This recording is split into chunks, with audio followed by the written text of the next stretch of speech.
Hi all Tuesday afternoon. இன்றைக்கி வந்துட்டு Tuesday முருகனுக்கு உகந்த நாள். நான் வந்துட்டு எவ்ரி டியூஸ்டே வெற்றிலை தீபம் ஏற்றிட்டு வந்துட்டுருக்கேங்க. நான் ஆல்ரெடி வீடியோஸில் சொல்லியிருக்கேன், நான் வந்துட்டு இவ்வளோ வாரம் தான் செய்யணும் அப்படின்ற கணக்கெல்லாம் இல்லாமல் என்னால் எவ்வளோ முடியுதோ அவ்வளோ செய்யணும் அப்படின்னு தான் நான் எவ்ரி டியூஸ்டே செஞ்சுட்டு வந்துட்டுருக்கேன்.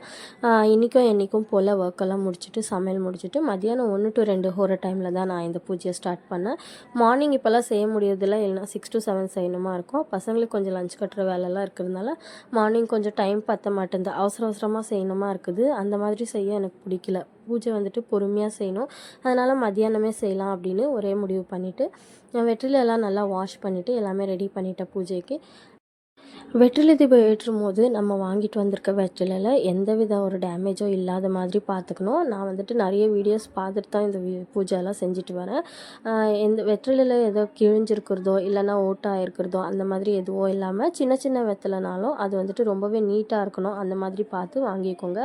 நீங்களும் ஏதாவது வேண்டுதல் வச்சுருந்தீங்கன்னா 6 வீக்ஸ் கண்டினியூஸாக செஞ்சுட்டு வந்தீங்கன்னா முருகரை நினச்சிட்டு ஒரு டைமில் தான் இந்த பூஜை செய்யணும். செஞ்சுட்டு வந்துட்டிங்கன்னா உங்கள் வேண்டுதல் கண்டிப்பாக நிறைவேறும்.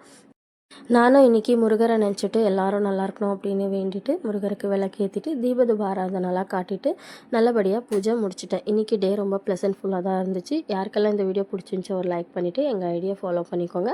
மறக்காமல் எங்கள் யூடியூப் சேனலை சப்ஸ்கிரைப் பண்ணிக்கோங்க. தேங்க்ஸ் ஃபார் வாட்சிங்.